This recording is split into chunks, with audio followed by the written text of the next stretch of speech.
Sheet তাহলে neutral হয়ে গেছে দাঁড়া দাঁড়া দাঁড়া গিয়ার ফেলে দিব উড়ে গেছে ক্লাব ব্রেক ধরিস তুই নিউট্রাল ফেলা গিয়ার ফেলা একটা গিয়ার ফেলা হয় না দে দে একটু সামনে নে হালকা দে দে হ্যাঁ বাস। বান্দরবনের রাস্তাগুলো পাহাড় কেটে বানানো হয়েছে, তাই কখনো উঁচু কখনো নিচু।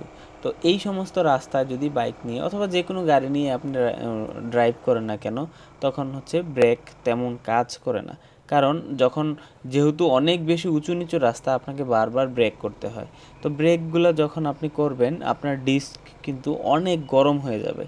তো ডিস্ক গরম হয়ে গেলে সেই মুহূর্তে ব্রেক আর কাজ করে না। তো আমরা নিচু থেকে উপরের দিকে যাচ্ছিলাম, তো ওই মুহূর্তে আমাদের ব্রেকও কাজ করতেছিল না। তো যেহেতু উপরের দিকে উঠতেছিলাম, আমাদের স্পিড বুস্ট করা দরকার ছিল, তাই গিয়ার চেঞ্জ করতেছিলাম, তখন গাড়িটি হঠাৎ করে নিউট্রাল হয়ে যায়,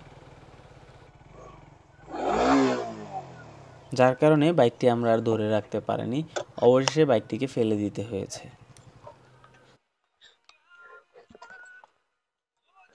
শিট তাহলে নিউট্রাল হয়ে গেছে দাঁড়া দাঁড়া দাঁড়া গিয়ার ফেলে দিব উড়ে গেছে ক্লাব ব্রেক ধরিস তুই নিউট্রাল ফেলা গিয়ার ফেলা একটা গিয়ার ফেলা হয় না দে দে একটু সামনে নে হালকা দে দে হ্যাঁ বাস। দাঁড়া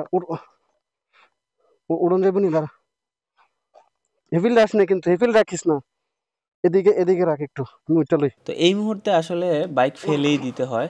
যদি আপনি ধরে রাখার চেষ্টা করেন, তাহলে আপনি দেখবেন যে বাইক সহ আপনি খাদে পড়ে গিয়েছেন। তো এই মুহূর্তে আপনারা বাইক ফেলে দিবেন, এটাই হচ্ছে সবচেয়ে বুদ্ধিমানের কাজ। বাইক ফেলে রাখা অবস্থায় তারপরে হচ্ছে গিয়ার চেঞ্জ করে বাইকটাকে লক করবেন।